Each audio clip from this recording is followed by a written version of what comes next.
ये waitress tray लेकर जा रही थी, तभी गलती से वो एक कस्टमर से टकरा गई। गुस्से में उस आदमी ने अपनी न्यू खरीदी हुई लॉटरी टिकट उस पर फेंक दी। वेट्रेस शॉक हो गई जब उसने देखा कि वो टिकट $1 अरब की जैकपॉट विनर है। वो तुरंत अपनी विनिंग क्लेम करने के लिए लॉटरी शॉप गई। शॉप ओनर ने उसे देख के सोचा कि कोई छोटी रकम की टिकट होगी, लेकिन जैसे ही उसने टिकट देखा वो भी दंग रह गया। वेट्रेस ने फौरन टिकट वापस लिया और सोचा कि अब उसके पास इतना पैसा है कि वो अपने बेटे के लिए एक घर खरीद सकती है। वो खुशी खुशी एक देसी मुर्गी लेकर अपने न्यूली मैरिड बेटे से मिलने पहुंची, लेकिन जब दरवाजा खुला उसकी बहू ने उसे भिखारी समझ लिया। वेट्रेस ने बताया कि वो उसकी सास है और ये मुर्गी उसके लिए लेकर आई है। बहू डर गई और मुर्गी जमीन पर फेंक दी। बहू ने यहाँ तक कह दिया कि शादी के बाद ही सास उन पर बोझ बनने आई है। इतने में बेटा भी आ गया, लेकिन उसने भी माँ को अंदर नहीं आने दिया और दरवाजा बंद कर दिया। वेट्रेस उसे बताना चाहती थी कि उसने $1 अरब जीते हैं, लेकिन बेटा मानने को तैयार ही नहीं था। उसने कहा, अगर तेरे पास इतना पैसा है तो तू घर क्यों नहीं खरीद पाई? बेटे को ये भी नहीं पता था कि उसकी माँ ने जो बोरा उसे दिया था उसमें पूरा कैश भरा हुआ था। जैसे ही बेटा अंदर गया, बहू ने उसे थप्पड़ मार दिया और बोली कि उसमें इतनी हिम्मत कैसे हुई कि अपनी माँ को शहर ले आया। उसने कहा कि यहाँ तो घर लेने के लिए भी लोन लेना पड़ता है। ये सारी बातें माँ बाहर खड़ी होकर सुन रही थी। फिर वो सीधा शहर के सबसे लग्जरी विला वाले एरिया में गई। बिना कुछ बोले उसने $1-1 करोड़ का विला खरीदने का फैसला कर लिया। ये सुनकर सेल्स मैनेजर पहले तो हंसने लगा, लेकिन जब डील पक्की हुई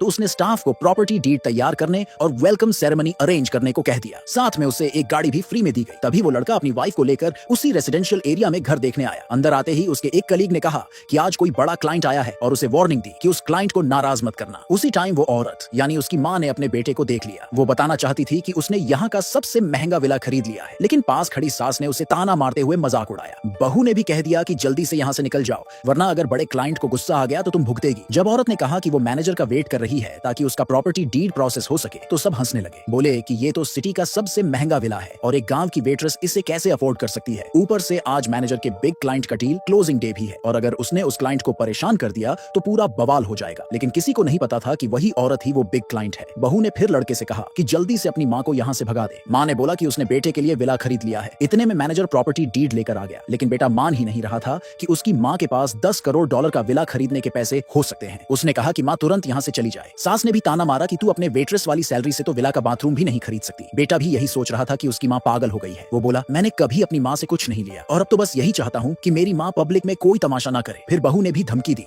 कि अगर इस चक्कर में उनका कोई झगड़ा हो गया या बड़े क्लाइंट को बुरा लग गया तो वो उसे डिवोर्स दे देगी। ये सुनकर बेटा तुरंत माँ को समझाने लगा कि वो चली जाए। औरत ने देख लिया कि उसकी बहू तो बस पैसों की भूखी है और बड़ों की इज्जत करना नहीं जानती। उसने बेटे से कहा कि ऐसी बीवी रखने का कोई फायदा नहीं और अब जब उसके पास $10 अरब हैं तो उससे शादी करने को बहुत सी लड़कियां तैयार हो जाएंगी। लेकिन बेटा माँ की बातों को बकवास समझता रहा और बहू को डांटने पर उसे डांटने लगा। उसे नहीं पता था कि दूसरी तरफ मैनेजर प्रॉपर्टी डीड लेकर उसे देने ही वाला था। बेटा बार बार अपनी माँ को गरीब और झूठी समझता रहा, लेकिन बहुत जल्द उसे अपने बिहेवियर पर पछतावा होने वाला था।